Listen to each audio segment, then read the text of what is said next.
Welcome to the next and most important lecture of group theory. Factor group या इसी को हम क्या बोलते हैं, कोशेंट ग्रुप. ठीक है, कोशेंट नाम से, फैक्टर नाम से पता लग रहा है ना. अब हम एक ग्रुप लेंगे, उसको डिवाइड करेंगे. मैथमेटिकली हम ऐसे नहीं बोलेंगे, उसको डिवाइड करेंगे. ठीक है, लेकिन ऐसा करके हम क्या बनाएंगे, एक ग्रुप बनाएंगे. ठीक है, मैंने क्या बोला है, ग्रुप. फैक्टर सब ग्रुप नहीं बोला मैंने, वहां पे क्या बोला है, फैक्टर ग्रुप बोला है. पहली बात तो फैक्टर सब ग्रुप नहीं होता. फैक्टर सब ग्रुप बनेगा नहीं बनेगा और चेक करेंगे हम रिजल्ट में. इसलिए मैंने यहाँ पे क्या वर्ड यूज किया हुआ है, फैक्टर ग्रुप. अब फैक्टर ग्रुप है तो ये नहीं है कि हम कुछ नया सा एक स्ट्रक्चर लेके आएंगे और उसको बोलेंगे this is your factor group. ठीक है, ये फैक्टर ग्रुप है, नहीं है. हम ऑलरेडी जो ग्रुप पढ़े हुए हैं उन्हीं से क्या बनाएंगे, फैक्टर ग्रुप. तो आप इसको कंस्ट्रक्शन ऑफ फैक्टर ग्रुप भी बोल सकते हो कि कैसे किसी फैक्टर ग्रुप को कंस्ट्रक्ट किया जाता है. ठीक है, सब ग्रुप नहीं बोला मैंने जी का कहीं भी. ओके, पहले ही लाइन में बता रहा हूँ, डिस्कस करने से पहले बता रहा हूँ ना. तो मैं यहाँ पे क्या लिखता, फैक्टर सब ग्रुप. मैं बोल रहा हूँ कि जो ऑलरेडी सब ग्रुप पढ़े हुए हैं उन्हीं से मैं ग्रुप बनाऊंगा. ठीक है, तो उसको मैंने सब ग्रुप नहीं बोला, क्या बोला है, ग्रुप बोला है कि उनसे मैं एक नया ग्रुप बनाऊंगा. वो उसका सब ग्रुप हो भी सकता है और नहीं भी, it's depend upon the group. Okay, तो यहाँ से मैंने बोल दिया फैक्टर ग्रुप. फैक्टर ग्रुप बनाना है तो सबसे पहले मुझे कितने चाहिए, दो. एक तो सब ग्रुप चाहिए और एक ग्रुप चाहिए. उनसे और सब ग्रुप वो कौन सा चाहिए, नॉर्मल सब ग्रुप चाहिए. ठीक है, तो उससे मैं फैक्टर ग्रुप बना रहा हूँ. ओके, लिखने के दो तरीके हैं. तो सबसे पहले लाइन में हम लिखेंगे कि if H is a normal sub group of G, then F by, इसको क्या लिख दें हम, F में G, G by H is equal to AH, A belongs to G. ठीक है, ये पढ़ा हुआ है क्या पहले तुमने, कौन सा कोसेट है, राइट. ठीक है, इसको मैं ऐसे लिख सकता हूं, ऐसे भी लिख लो, ऐसे लिख लो. ठीक है, दोनों इक्वल तो तब होते हैं जब ग्रुप क्या हो, एबिलियन हो. ठीक है, बना तो हम ऐसे भी सकते हैं और ऐसे भी सकते हैं, इसलिए लिखा है यहाँ पे. ओके, और एबिलियन है तो फिर तो एक ही है कि आप इसको एच लिख लो, एच लिख लो, एक ही बात है ना. ये तुम्हारे पास क्या बन जाएगा, इसका फैक्टर ग्रुप. ग्रुप बन जाएगा, इसको तो हम प्रूव करने वाले हैं. पहले ग्रुप मैंने बोल दिया कि एन है उसको या जेड है उसको चेक करो कि वो ग्रुप बनेगा या नहीं बनेगा. तुम कर दोगे चेक. मैंने बोल दिया कि जी सेट है, इसको प्रूव करो कि ये ग्रुप है नहीं. तुम्हारा पहला क्वेश्चन क्या होना चाहिए, मुझे तो ग्रुप ही प्रूव करना है, नॉर्मल तो सब ग्रुप अलग बात. मैंने तुम्हें स्ट्रक्चर दिया है, मैंने बोला कि इसको नॉर्मल या सब ग्रुप, इसको या ग्रुप प्रूव कीजिए इसको. तो प्रूव करने से पहले आप क्या पूछोगे, मतलब क्लोजर प्रॉपर्टी सेटिस्फाई करनी है. अब ये पूछोगे ना कि मुझे कॉम्पोजिशन तो दो पहले. क्या मैंने इसमें कॉम्पोजिशन दी है तुम्हें कहीं, जी की कॉम्पोजिशन अलग है, जी है एच है, लेकिन जी और एच है, क्या इसका सब ग्रुप है क्या, एच जी का है, लेकिन जी बाई एच है, क्या वो सब ग्रुप है जी का, नहीं. उसके बारे में मैंने कुछ नहीं बोला अभी तक. ठीक है, इसलिए कॉम्पोजिशन अलग होगी, है ना. ये अलग चीज है, जी अलग चीज है, एच अलग चीज है. ठीक है, यहां से कॉम्पोजिशन हम ऐसे लिखेंगे. अच्छा, इसके एलिमेंट है, ये प्रोडक्ट नहीं है, पहली बात तो ये प्रोडक्ट नहीं है. इसको हम पहले कर चुके कल वाले लेक्चर में, जैसे कोसेट बनाए थे. एक एलिमेंट किसका लिया, जी का, फिर उसको एच के एलिमेंट के साथ क्या कर दिया, कंपोजिशन करनी आ गई ना. कल वाले लेक्चर में मैंने एलिमेंट और एक ग्रुप या सब ग्रुप लिया था, उनके बीच में दिखाया था कंपोजिशन करके. मैं बोला था कि ये नहीं समझ में नहीं आएगा तो फिर फैक्टर ग्रुप नहीं समझ में आएगा. देखो वो ये चीज रही, और जिसको वो समझ में आ गया होगा फिर ये तो उसके लिए तो कोई बड़ी बात है ही नहीं, ये लिखा हुआ है. ठीक है, क्लियर है. याद है मैंने तुम्हें एक एग्जाम्पल दिया था 0+6z 1+6z, उसको मैंने बोला था कि सब ग्रुप प्रूव करना या ग्रुप प्रूव करना. तो वो काम हम आज करेंगे. ठीक है, नहीं किया तो आज करेंगे उसको हम, और जिसने कर लिया होता वो इस क्वेश्चन को भी कर लेता। कंपोजिशन कैसे लेंगे, अब मुझे इसके 2 एलिमेंट चाहिए ना, अभी तो बताया एबिलियन है तो आ भी सकते हैं वरना नहीं भी आ सकते। एच, हाँ नॉर्मल दे दिया फिर, हाँ बिल्कुल आएंगे। देखो उसने क्या बोला, नॉर्मल सब ग्रुप है, मैं कौन सा ग्रुप लेके चला हूँ, नॉर्मल, और मैंने बोला कि नॉर्मल नहीं होंगे, फिर उसके लिए हो भी सकता है नहीं भी हो सकता, इसलिए नॉर्मल सब ग्रुप ले लिया मैंने। नॉर्मल सब ग्रुप में तो क्या होता है, एक्स एच एक्स इनवर्स, ठीक है, बिलोंग्स टू जी।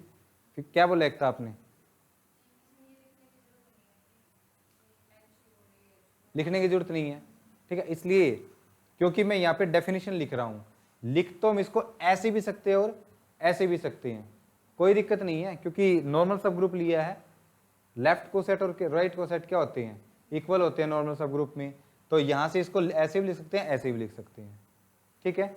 एबिलियन लिया फिर वही बात हो जाएगी, एबिलियन में भी आप इसको ऐसे लिख सकते हो, हम पूरे कोर्स में ऐसे लिख के चलेंगे मान लो, ओके। तो अब मैं इसको थोड़े डिस्कस करूंगा, अब इसको डिस्कस नहीं करूंगा, मैं सिर्फ किसको डिस्कस करूंगा, इसको। कोई बच्चा बोलेगा सर इसको जैसे इसको डिस्कस कर रहे हैं वैसे इसको डिस्कस कर सकते हैं हम, क्लियर है। इसके एलिमेंट्स की कंपोजिशन कैसे होगी, कंपोजिशन समझ रहे हो, यहां से मैंने 2 एलिमेंट लिए, एक में एलिमेंट ले लिया ए एच बिलोंग्स टू जी, दूसरा एलिमेंट मैंने ले लिया बी एच बिलोंग्स टू जी। जब इनकी कंपोजिशन करनी है, एच ए की कंपोजिशन, ठीक है, या ए एच की बोल लो, ए एच की कंपोजिशन करनी है किसके साथ है, बी एच के साथ, ठीक है। यहाँ पे कंपोजिशन समझने के लिए मैंने यहाँ पे स्टार लिख दिया, तो इसकी कंपोजिशन कैसे होगी, ए की बी के साथ और एच से एज इट इज, और ए बी जो दोबारा एलिमेंट है किसका एलिमेंट आ जाएगा, जी का, because G is a group. तो ऐसे हम कंपोजिशन करते हैं, यानी एच और एच करते हैं तो क्या आएगा, एच ही आएगा। यहाँ ऐसे नहीं लिखना है कि ए बी एच एच, ऐसे नहीं लिख सकते, कैसे लिखेंगे इसको, ए बी एच, अगर 3 बार होता तब भी एक बार, 4 बार होता तब भी एक बार, ठीक है, बिकॉज एच कोई ऐसा वैसा सब ग्रुप नहीं है, कौन सा सब ग्रुप है, नॉर्मल सब ग्रुप। अभी तो बताया कंपोजिशन करोगे तो किसके अंदर आ जाएगी, दोबारा एच के अंदर आ जाएगी, that's why H star H, H की कंपोजिशन एच के साथ करेंगे तो दोबारा किसके अंदर आ जाएगी, एच के अंदर, इसलिए उसको एक बार एच लिखा जाता है, बार बार एच नहीं लिखा जाता। तो ये कंपोजिशन होगी हमारे पास, ठीक है। और इसी के ब्रैकेट में लिख लो, इसको क्या बोलते हैं, क्वेश्चन ग्रुप भी बोलते हैं, वेक्टर ग्रुप या फिर क्वेश्चन ग्रुप।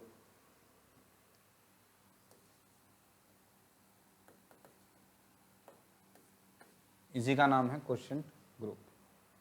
अब पहला क्वेश्चन हमारे पास ये आता है कि आप इसको प्रूव कीजिए कि यह क्या बनेगा, एक ग्रुप बनेगा। तो ग्रुप तो आपके सामने दिख रहा, सेट तो आपके सामने दिख रहा है, कंपोजिशन आपको दिख रही है, ग्रुप प्रूव करना है तो कितनी प्रॉपर्टी से होती है, 4। सबसे पहली प्रॉपर्टी क्लोजर, उसको चेक कीजिए, क्लोजर प्रॉपर्टी ऊपर लिखी तो ही है, क्लोजर प्रॉपर्टी तो हो ही जाएगी।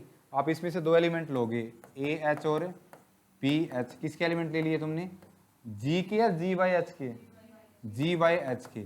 अगर तुम जी बाई एच कोई भी ग्रुप लेते हो और उसके एलिमेंट्स की बात करते हो तो उसके अंदर एच मिलेगा पक्का, एच नहीं मिलेगा तो उसका एलिमेंट नहीं है ना।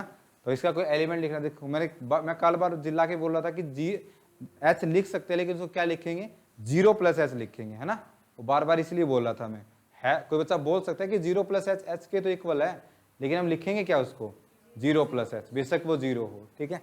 दैट्स वाई कोई इसका एलिमेंट होगा, अब जो एच एलिमेंट हो इसका थोड़े एलिमेंट है, लेकिन क्या 0 प्लस जेड इसका एलिमेंट, 0 प्लस एच इसका एलिमेंट है, बिल्कुल एच थोड़ी है, 0 प्लस एच है। मैथमेटिकली गलत है ना कहना कि एच इसका एलिमेंट है, नहीं, 0 प्लस एच इसका एलिमेंट है, ऐसे बोलेंगे, क्लियर है।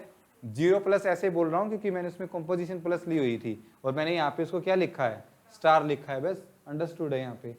तो मैंने इसको क्लोजर पर भी सेटिस्फाई करनी है, तो इसको हम कैसे लिखेंगे, ए एच की कंपोजिशन किसके साथ कराएंगे, बी एच के साथ, ये क्या आ जाएगी, ए बी एच आ जाएगी, और जो ए बी एच है दोबारा किसके एलिमेंट आ जाएगा, जी बाई एच का।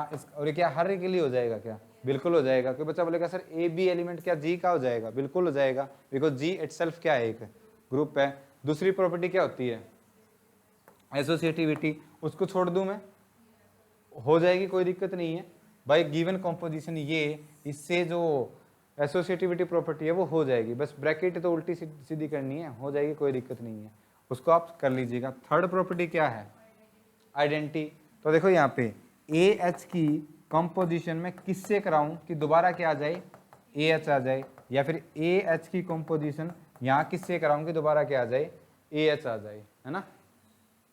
इसी को तो आइडेंटिटी एलिमेंट बोलते हैं। तो क्या इस ऐसा कोई एलिमेंट है जी बाई एच के अंदर? एच, वही गलती अब कर दी, 0 प्लस एच बोलना है, एच नहीं बोलना, ठीक है? इसीलिए मैं बार बार चिल्ला रहा था, क्योंकि कल वाले लेक्चर में उसका इतना यूज नहीं हुआ है ना। ये तुम्हें ये बोल रहा लग रहा होगा कि ऐसे ही बोल रहे हैं ना, वो ऐसे ही नहीं, मैं बार बार बोल रहा था ना कि 0 प्लस एच ही बोलेंगे, एच नहीं बोलेंगे। यहाँ पे ई एच बोलेंगे, एच नहीं बोलेंगे। हालांकि ई एच बोल सकता है कोई बच्चा खड़ा होकर कि एच ही तो होता है, लेकिन ई एच बोलेंगे, यहाँ पे ई एच बोलेंगे। इसका मतलब जो ई एच है, क्या ई ऑलवेज होगा जी के अंदर? जी क्या है? एक ग्रुप। तो ई एच जो एलिमेंट है वो एक आइडेंटिटी एलिमेंट का काम करेगा, किसके अंदर? एफ बाई जी के अंदर। इसका मतलब आइडेंटिटी एलिमेंट क्या कर रहा है? एग्जिस्ट कर रहा है, ठीक है? और जब आइडेंटिटी एलिमेंट आ जाता है तो फोर्थ एग्जिस्टेंस ऑफ इनवर्स के लिए, और क्या फॉर ऑल के लिए हो रहा है ना? फॉर ऑल के लिए हो रहा है। आप ए इंटू ई करो, ए इंटू ए करो, ई ए ही आएगा। मैं बोलता हूँ कि ए एच की कंपोजिशन में किसके साथ कराऊं कि आंसर तुम्हारे पास है आइडेंटिटी एलिमेंट आ जाए, या फिर इसकी कंपोजिशन में ए एच की यहाँ किससे कराऊं कि आंसर क्या आ जाए? ई एच आ जाए। और कंपोजिशन तुम्हें गिवन ही है, क्या है ना? तो आप क्या कीजिए, ए इनवर्स एच से कर लीजिए। A inverse H, A H की कंपोजिशन ए इनवर्स एच से करूंगा, ये हो जाएगी ए इनवर्स एच। और ये क्या होता है? सेम एस टी यहाँ पे ए इनवर्स एच। क्या हर एक एलिमेंट का इनवर्स पॉसिबल है? क्यों? जी इज ऑलवेज ए ग्रुप। जी को आप ग्रुप लेके चले हो, एच को उसका नॉर्मल सब ग्रुप लेके चले हो, तो ऑलवेज ही होगा वो। ओके, क्या ग्रुप के लिए चारों प्रॉपर्टी सेटिस्फाई होगी? इसका मतलब G by H is a group, G by H is always a group if H is a normal sub group of G, ठीक है? बट नोट करके यहाँ पे ये जरूर लिख लीजिए, here we are not saying that कि G by H is a sub group of जी, ऐसा हम नहीं बोल रहे हैं। जी by H is a sub group of G, ठीक है? तो यहाँ ऐसा नहीं बोला गया, यहाँ पे मे और मे नोट भी, ठीक है? और यहाँ पे लिख देंगे नोट। किसी चीज में नोट लिखा है तो इसका मतलब वो नहीं होगा हमेशा, है ना? इसका कौन जवाब देगा? नोट क्यों लिख दिया मैंने बीच में? नोट में मे और मे नोट भी नहीं, तो एक चीज मैंने बोल दिया होती ही नहीं है, और मैंने बोल दिया नोट लिखा मतलब नहीं होती, और एक चीज मैंने बोल दिया मे और मे नोट भी हो भी सकती है और नहीं भी हो सकती। तो मैंने यहाँ पे नोट लिख दिया, इसका मतलब आप बोल रहे हो कि होगी ही नहीं, है ना? ये बोल रहे हो आप। क्यों नहीं होगी? एलिमेंट ही अलग है, ये इसका सबसेट ही नहीं है। जो जी बाई एच है ये इसका सबसेट ही नहीं। मैंने बोला था ना, जी अलग चीज है, एच अलग है, और जी बाई एच है वो अलग है। जी बाई एच में तो किस टाइप के एलिमेंट है? ए प्लस एच टाइप के, ए स्टार एच टाइप के है, लेकिन इसमें किस टाइप के एलिमेंट है? A B C D. तो इसके एलिमेंट अलग है और इसके एलिमेंट अलग है। और आइसोमॉर्फिज्म अलग चीज होती है। आइसोमॉर्फिज्म में दो एलिमेंट्स अलग अलग हो सकते हैं, ठीक है? उनकी शक्ल अलग अलग हो सकती है, ऑपरेशन अलग अलग हो सकते हैं, ठीक है? कॉम्पोजिशन अलग अलग हो सकती है, लेकिन प्रॉपर्टी क्या होंगी? सेम होंगी। तब हम दो ग्रुप को क्या बोलते हैं? आइसोमॉर्फिक बोलते हैं, है ना? तो आइसोमॉर्फिक हो सकते हैं, ऐसा मैंने कहीं नहीं बोला कि आइसोमॉर्फिज्म नहीं पॉसिबल होगी, ठीक है? लेकिन सब ग्रुप नहीं होगा। कई बच्चे इसको लेके चलते हैं, इस टाइप के एमएससी में पढ़ते हैं और जी बाई एच को उसका सब ग्रुप ले लेते हैं, ठीक है? सब ग्रुप नहीं है इसका ये तो इसमें तो एलिमेंट ए इंटू एस टाइप की है, ए स्टार एस टाइप की है, और इसके अंदर simple A B C D है। तो इसका जब सबसेट ही नहीं है, और सबसेट के ही तो हम क्या प्रूव करते हैं? सब ग्रुप। तो यहाँ पे मैंने क्या लिख दिया? नॉट लिख दिया, तो रिजल्ट बन गया GYH is not a sub group of G। तो बन भी सकता है, नहीं बनेगा, सब ग्रुप से बनाओगे आप उसके, सब ग्रुप से नहीं बनेगा ये। ठीक है, बनाना सीखे। अब हमने अभी तक क्या किया है, डेफिनेशन और ये ग्रुप होता है, ये प्रूव किया है, ये ग्रुप होता है नॉट सब ग्रुप। ठीक है, सब ग्रुप नहीं होता है ये। ओके, तो आते ही हम सबसे पहले जेड ही उठाते हैं ना, जेड उठा लिया मैंने, और जब एक एग्जाम्पल मैं यहाँ पे कर दूंगा फिर जेड के कोरस्पॉन्डिंग सारे ही हो जाएंगे, जेड वाला टॉपिक ही हो जाएगा। तो सिर्फ एक आसानी से समझ लीजिए आप उसको, मैंने यहाँ पे जी को ले लिया, जी जो सब ग्रुप है उसको मैं, जी जो ग्रुप है उसको मैंने ले लिया जेड। अच्छा, क्या जेड के सारे ही सब ग्रुप नॉर्मल होते हैं क्या? पक्का, आज ही तो पढ़ा है जी इज एबिलियन, और एबिलियन ग्रुप के सारे ही सब ग्रुप क्या होते हैं? नॉर्मल।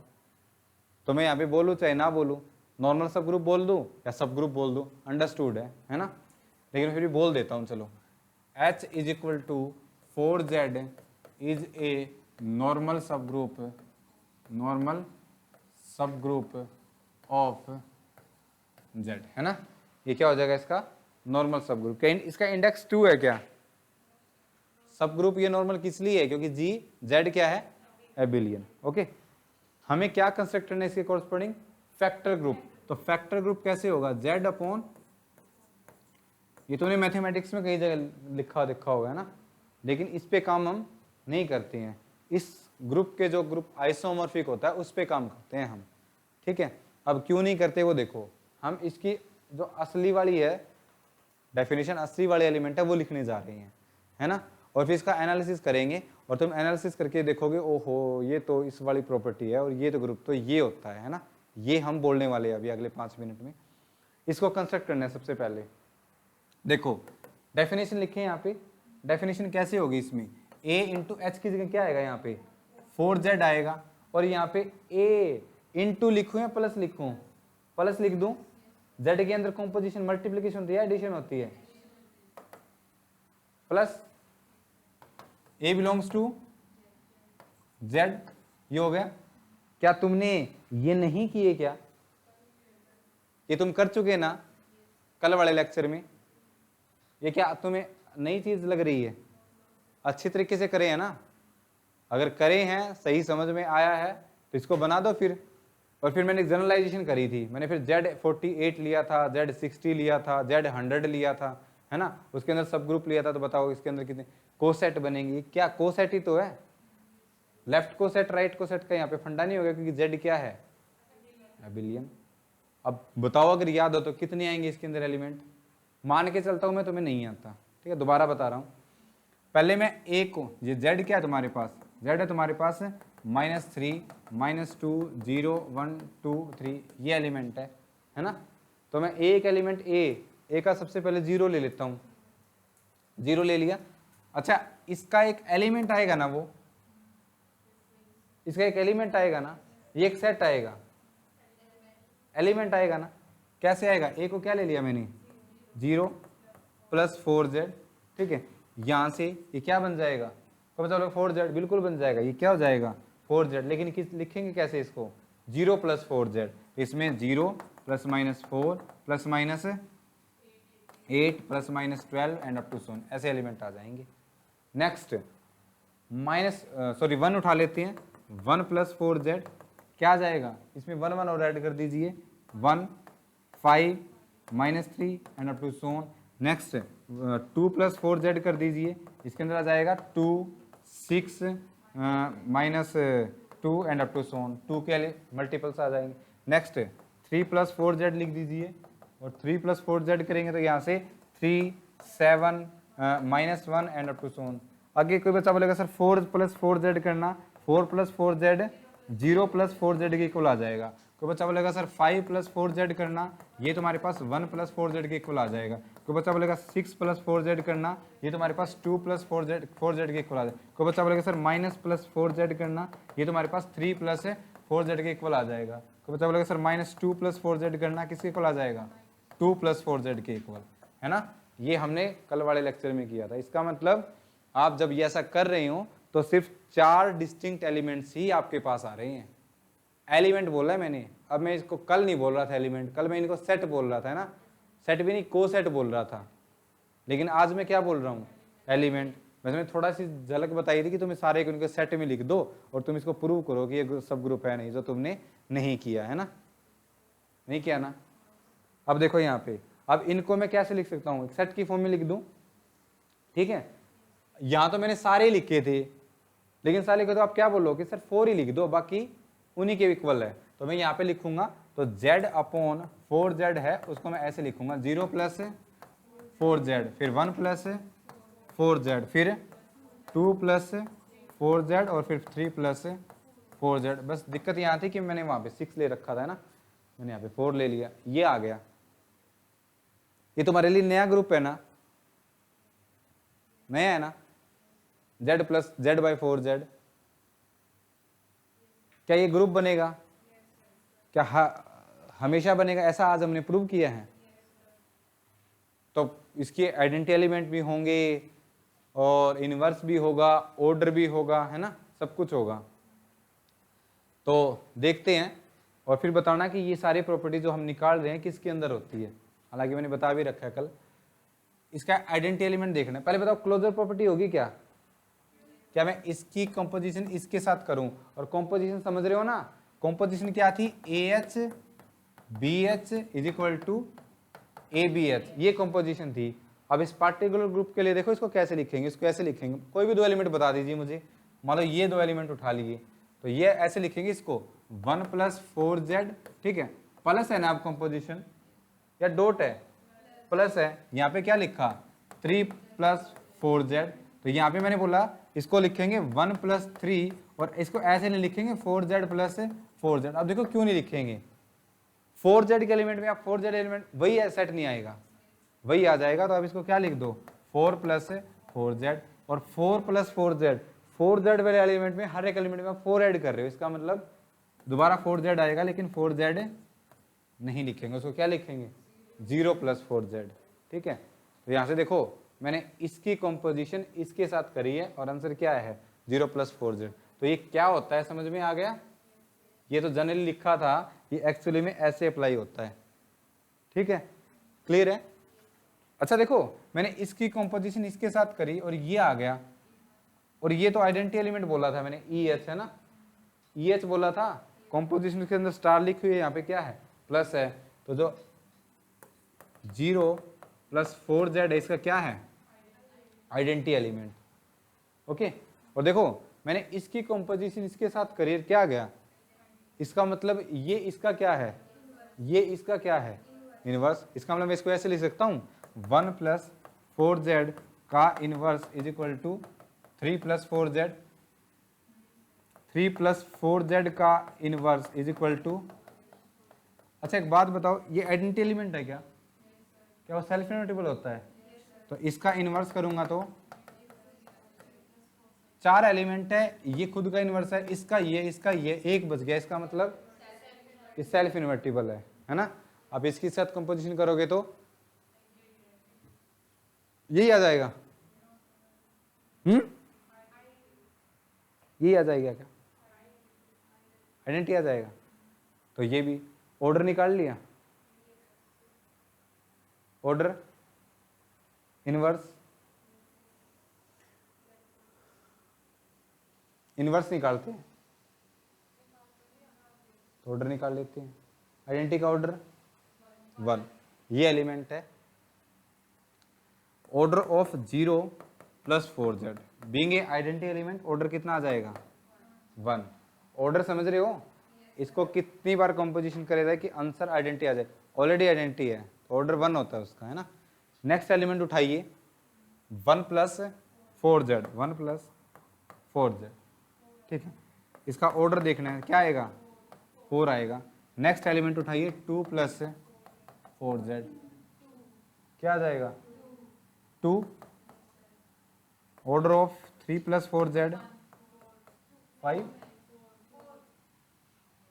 अब जिसको नहीं समझ में ऑर्डर देखो, मान लो इसका ही देखना है 3 प्लस 4z का, 3 प्लस 4z की कंपोजिशन करी, 3 प्लस लिख सकता हूँ 3 प्लस 4z की तरफ कितनी आएगी 3 प्लस 3 6, लेकिन 6 तो लिखते नहीं, क्या लिखेंगे 2 लिखेंगे। 2 + 4z, लेकिन आना क्या चाहिए था 0 + 4z। नेक्स्ट एक बार और अप्लाई करेंगे, कितना आ जाएगा 5, फिर एक बार और अप्लाई करेंगे तो 0 आ जाएगा। इसका मतलब इसका ऑर्डर कितना है 4 है। देखो एक ऐसा सेट जिसके अंदर 4 एलिमेंट है, जिसमें से ये इसका इन्वर्स है, ये इसका इन्वर्स है, ये सेल्फ इन्वर्टिबल है, ये सेल्फ इन्वर्टिबल है, ठीक है। इसके अंदर कुछ ऐसा एलिमेंट भी है जिसका ऑर्डर ग्रुप के ऑर्डर के इक्वल भी है ना, इसका मतलब ये साइक्लिक भी है। ये क्या है साइक्लिक भी है, और साइक्लिक होता है उसको मैं एबिलियन तो बोल ही सकता हूं, ये एबिलियन भी है। और ऑर्डर कितना है इसका, ऑर्डर ऑफ z/4z कितना है 4 है। 4 ऑर्डर का एक ऐसा सब ग्रुप जो साइक्लिक भी है, एबिलियन है, उसके एलिमेंट्स का ऑर्डर ये है, उसके इनवर्स ये है। क्या तुम्हें किसी के साथ मैच खा रहा है, कोई है ऐसा ग्रुप, क्या है वो Z4 है। Z2 क्रॉस Z2 क्यों नहीं है, वो साइक्लिक नहीं है। और अप टू आइसोमॉर्फिज्म 2 ही सब ग्रुप एग्जिस्ट करते हैं, है ना, एक तो Z4 एक है Z2 क्रॉस Z2। मतलब ये सारी प्रॉपर्टीज की किसके साथ मैच कर रही है Z4 के अंदर। इसका मतलब Z/4z लिखा है तो किसके आइसोमॉर्फिक हो जाएगा Z4। और अगर मैं वहाँ से 4z को हटा दूँ, जैसे 6z को हटा रहा था मैं, तो वो क्या बन जाएगा Z4 नहीं बन जाएगा। तो मैंने वो देखा यहाँ पे, देखा आपने एक Z लिया था तुमने जो इनफाइनाइट ग्रुप है, उसका सब ग्रुप भी इनफाइनाइट लिया, लेकिन एक फैक्टर ग्रुप उसे कंस्ट्रक्ट कर दिया। ये सब कर कंस्ट्रक्ट ही तो किया मैंने।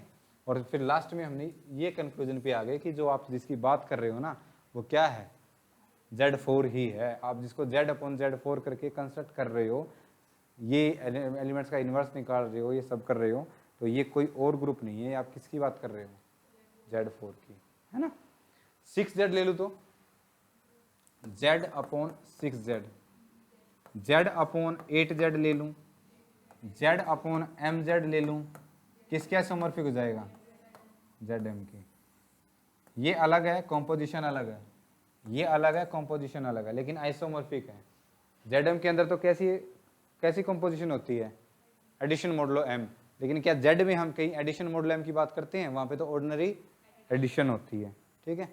इसका मतलब आप कोई भी Z के सब ग्रुप से कोई भी एक फैक्टर ग्रुप कंसीडर करोगे तो फाइनाइट आएगा, है ना, फाइनाइट आएगा ना। वो किसके इक्वल आएगा, मैंने बोला किसके इक्वल आएगा Zm, ये Zm के इक्वल आया है, ये Zm के इक्वल है क्या, ये Z4 के इक्वल है।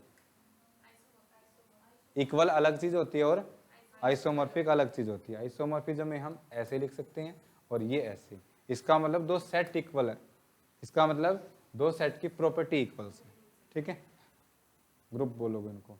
अच्छा मैं सेम ले लेता तो मान लो मैं यहाँ पे G है उसको मैं Z ले रहा हूँ, ठीक है, और जो H उसका सब ग्रुप है, नॉर्मल सब ग्रुप खुद का होता ही है ना, इसके तो सारे ही होते हैं, लेकिन मैंने G ले लिया। इसको जनरलाइज भी कर सकते हो, एक सिंपल G के लिए भी कर सकते हो। बनाना फैक्टर ग्रुप कंस्ट्रक्ट करना है।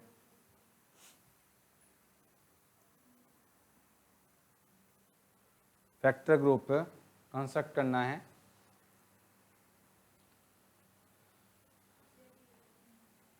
Z हो जाएगा।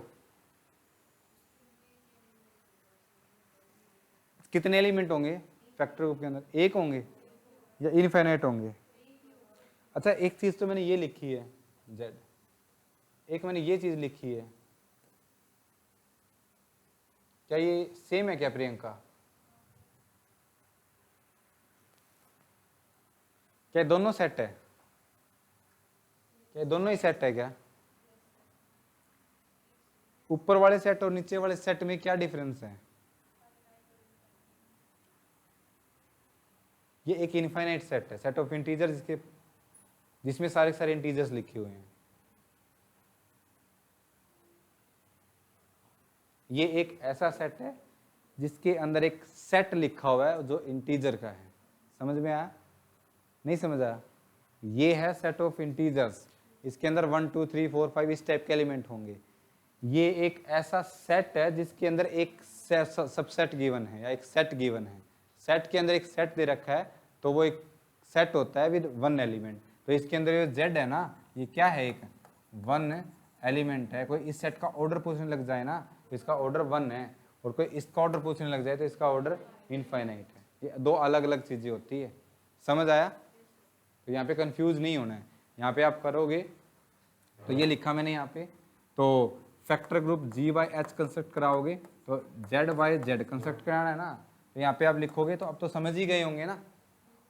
जहाँ एक कम लेते हैं यहाँ पे मैंने क्या लिया हुआ है, वन जेड, और वन से कम क्या है, जीरो, तो इसका मतलब क्या आएगा यहाँ पे। अब ये मत समझना कि जीरो प्लस जेड और इसको लिख दो तुम जेड और फिर इसको लिख दो तुम जेड, ये गलत है सारा, ठीक है, ये नॉनसेंस है बिल्कुल। ओके, ये सेंस है, लेकिन ये नहीं बोलना कि इसके अंदर इनफाइनाइट एलिमेंट है। कहीं इसको बोल दो zero plus Z is equal to Z, और इसको ये बोल दो कि जेड इसके अंदर इनफाइनाइट है। इसके अंदर एक एलिमेंट है, और एक एलिमेंट है तो एक ही ग्रुप एग्जिस्ट करता है अप टू आइसोमॉर्फिज्म क्या होता है, Z1। तो ये Z अपॉन Z है, ये किसके आइसोमॉर्फिक हो जाएगा, Z1 की, नॉट Z की, Z1 की, ठीक है। आइडेंटिटी आया ना सिर्फ उसमें। अच्छा, ई जीरो से कर लूँ तो मैं, अगर मैं मान लो इसका सब ग्रुप ले लिया, इम्प्रॉपर सब ग्रुप लेता हूँ, जी को मैंने ले लिया Z, ठीक है, और जो H है वो मैंने ले लिया जीरो, जीरो जेड बोल दो, इसको जीरो जेड बोल दो,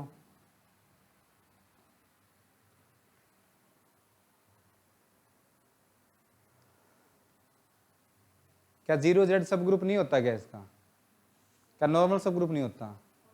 आज हमने नहीं पढ़ा क्या सारे सब ग्रुप जेड के सारे नॉर्मल होते हैं? क्या आज हमने आज नहीं पढ़ा इम्प्रॉपर सब ग्रुप ऑलवेज नॉर्मल होता है? तो क्या आप यहाँ से जेड अपॉन जीरो जेड है ये कंस्ट्रक्ट नहीं कर सकते क्या? क्या आएगा बताओ? नहीं कर सकते तो करना आता है क्या? तो करो करो, क्या आएगा?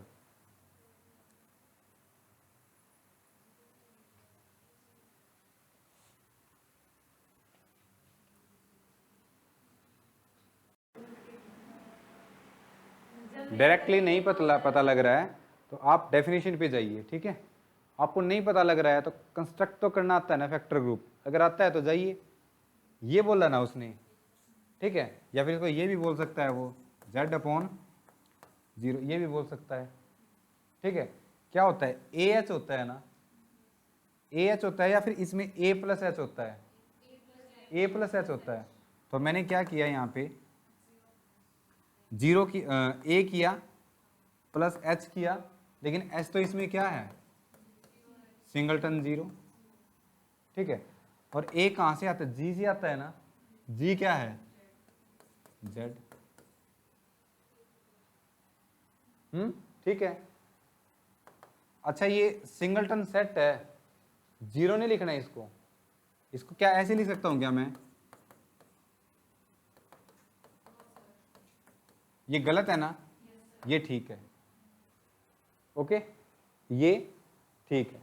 अब देखो इसको मैं एक्सपेंड करके भी लिख सकता हूं, ए को मैंने मान लो सबसे पहले क्या ले लिया, zero, zero plus one plus two plus three plus four plus, चलते जाओ, minus one plus minus two plus minus three plus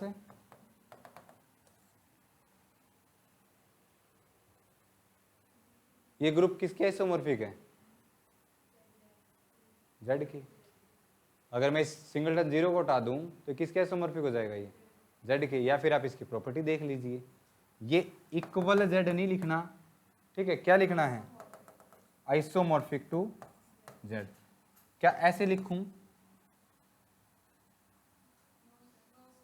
ऐसे नहीं लिखना, ऐसे नहीं लिखना, ये सिर्फ क्या है, जेड के आइसोमॉर्फिक है, ठीक है। तो अगर जेड अपॉन आइडेंटिटी एलिमेंट लिखा है तो जेड के इक्वल आया है, ठीक है। तो अब इन जनरल यहाँ पे दो रिजल्ट लिख सकते हो आप कि जी अपॉन जी करके फैक्टर ग्रुप बनाओगे तो ये ऑलवेज किसके आइसोमॉर्फिक होता है, Z1 की, ठीक है। और दूसरा जेड, जेड नहीं लिखना है, क्या लिखना है, जी अपॉन यहाँ पे क्या लिखोगे, सिंगलटन, ई लिख लो। ये किसका आइसोमॉर्फिक होता है, जी का आइसोमॉर्फिक होता है। ठीक है, ये जो दो रिजल्ट आपको दिख रहे हैं बोर्ड पे, ये मोस्ट इंपॉर्टेंट रिजल्ट है। ठीक है, प्रूफ कर सकते हो इसका, इन दोनों का प्रूफ कर सकते हो क्या, कर सकते हो। मैंने अभी जो लिया था उसमें जेड ले लिया था। आप जी के लिए भी कर दो इसका प्रूफ, कोई दिक्कत नहीं है।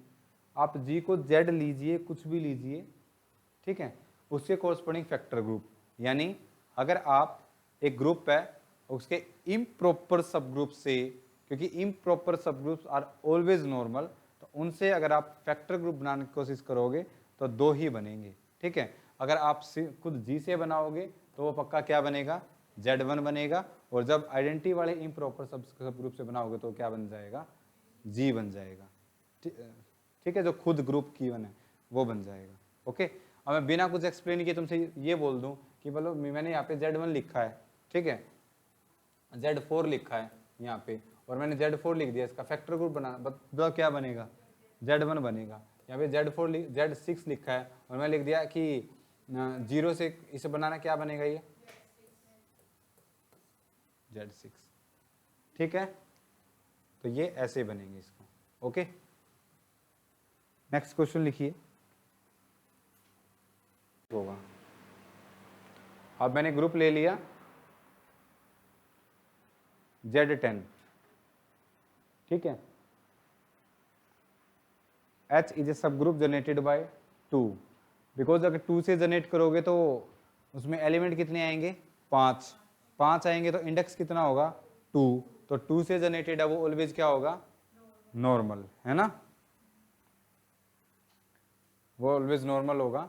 तो हम यहाँ से फैक्टर ग्रुप बना सकते हैं, ये हमारे पास पॉसिबल है कि हम उसका फैक्टर ग्रुप कंस्ट्रक्ट करें। ठीक है, और कंस्ट्रक्ट करके ये दिखाना है कि वो किसके आइसोमॉर्फिक होगा।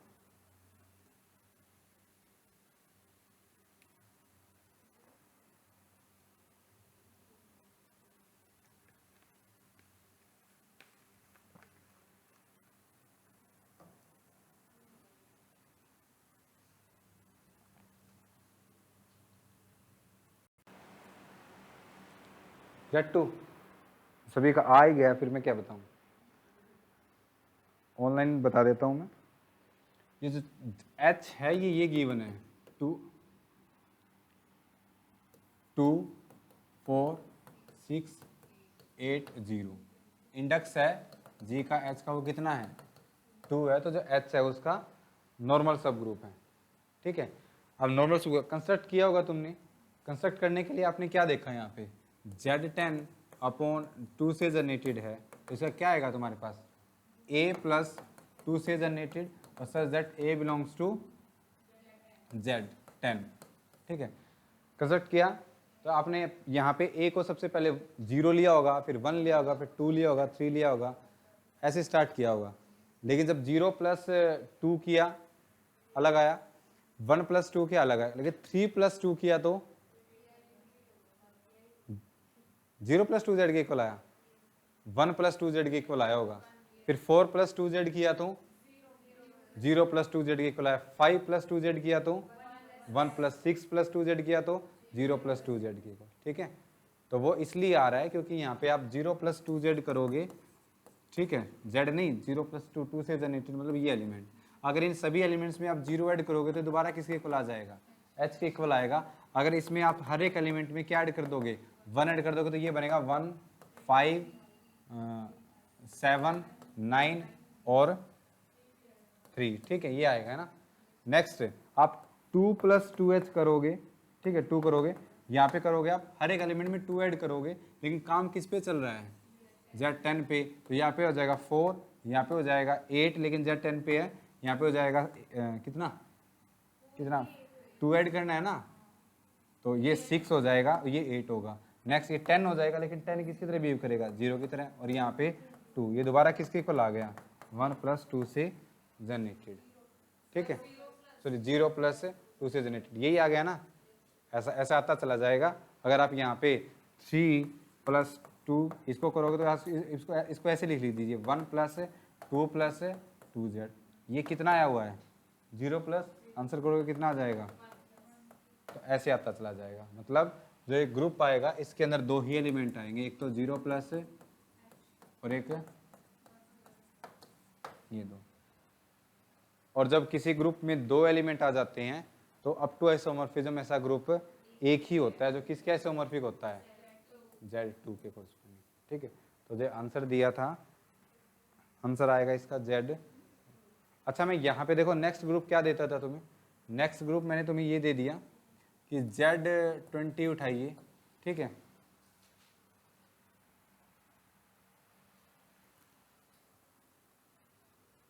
क्या इसके सारे सब ग्रुप नॉर्मल होंगे, मैंने ले लिया 5 से जनरेटेड एक सब ग्रुप इसका।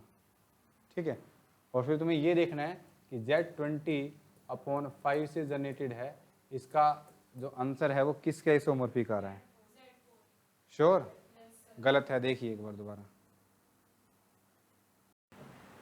ये रिजल्ट है मोस्ट इंपॉर्टेंट, इसको लिख लीजिएगा। ये Z/Z50।